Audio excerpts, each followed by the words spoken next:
వేరే రకంగా దాడి చేయించడం, ఆ కప్పిపుచ్చుకోవడం కోసం, తప్పించుకోవడం కోసం విశ్వ ప్రయత్నం చేస్తూ ఉన్నారు. ఇది మంచి పని కాదు. చాలా సీనియర్ ముఖ్యమంత్రిని చెప్పుకుంటున్నారు, కానీ చెప్పుకుంటారు మీరు, కానీ మీరు చేసే పనులు మాత్రం బాగోలేదండి. చంద్రబాబు నాయుడు గారు, మీలో మార్పు రావాలా. ఇది మంచి విధానం కాదు కాదు కాదు. దేశంలో ఎక్కడ ఇటువంటి అరాచకం, మాజీ మంత్రులు ఇళ్ల తగలబెట్టడం అనేది ఎక్కడా లేదని మీకు తెలుసు. కానీ ఈ రాష్ట్రంలో తమరు ప్రవేశపెట్టడం అనేది బాధాకరం. వేణు గారు మాట్లాడాల్సింది. మాట్లాడారంటే అంబటి రాంబాబు గారు ఏం చెప్తారు? చూసి వచ్చాను.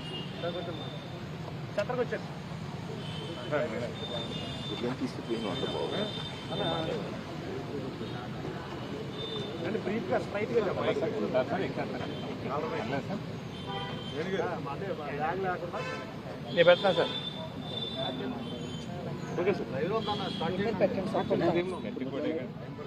ప్రజాస్వామ్యంలో ఆటవిక పాలన పోయి వాళ్ళ ప్రజాస్వామ్యం వచ్చి ప్రజలు ప్రశాంతంగా జీవించేటువంటి ఒక చట్టాలను తయారు చేసుకున్నటువంటి రాజ్యాంగబద్ధంగా పాలించాల్సినటువంటి పాలకుడు ఓటు ద్వారా అధికారం లభిస్తే మరలా ఆటవిక పాలననే చూపించారంటానికి ఇవాళ అంబటి రాంబాబు గారి యొక్క అరెస్ట్ ఒక ఉదాహరణ. ఇప్పుడే పెద్దలు గురువారి పద్మనాభం గారు చెప్పారు, ఈ రాష్ట్రంలో ఒక కొత్త పోకడిని తీసుకొచ్చారు. ఎవరైతే బాధితులు ఉన్నారో బాధితులు ముద్దాయిలు అవుతున్నారు.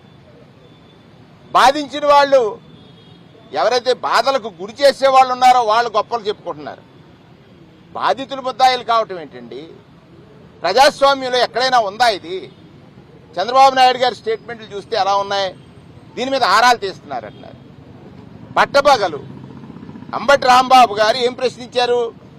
ఏదైతే మీరు కల్తీ లడ్డు, కల్తీ నెయ్యి అనేటువంటి అంశాన్ని తీసుకొచ్చారో అందులో వాస్తవం లేదని, అందులో జంతు కొవ్వు కలవలేదని, ఫిష్ ఆయిల్ కలవలేదని, పంది కొవ్వు కలవలేదని సిబిఐ తన షార్ట్ షీట్లో పేర్కొన్న విషయాన్ని ప్రస్తావించారు. దానికి మీరేం చేస్తున్నారు? కలిసిందన్నట్టుగా పోస్టర్లు వేయటువంటి ఏమిటండి సంస్కృతి? మీరు పాలన చేస్తున్నారు కదా, పాలనా అధికారం మీ దగ్గర ఉంటే ఈ సంస్కృతి తీసుకురావడం, దాన్ని ప్రశ్నించినందుకు మీ వాళ్ళ చేత దాడి చేయిస్తారా? ఆయనకి అంబటి రాంబాబు గారి పైన ఒక మహిళా మణి చేసినటువంటి వ్యాఖ్యలు మీకు వినపడలేదా?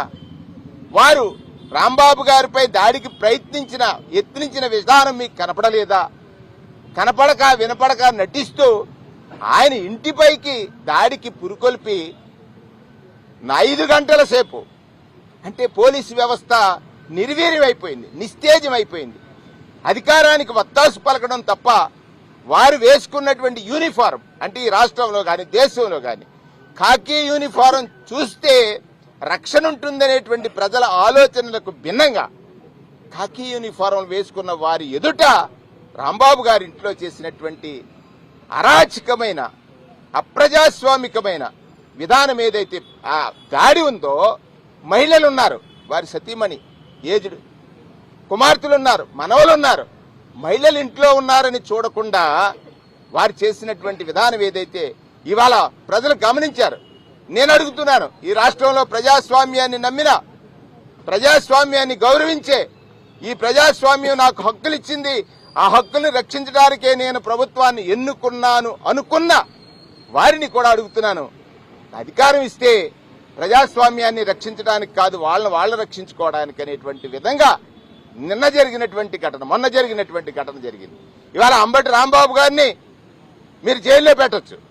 నేను చెప్తున్నాను కదా, ఎవరైతే బాధితుడు ఉన్నాడో అతను నిందితుడవుతున్నాడు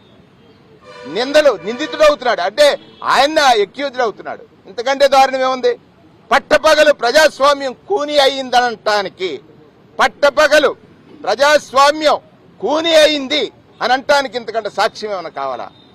బాధితుడు ఆయన, ఇల్లు తగలబడ్డది ఆయనదా, దాడి చేసింది ఆయన మీద, ఆయనేమో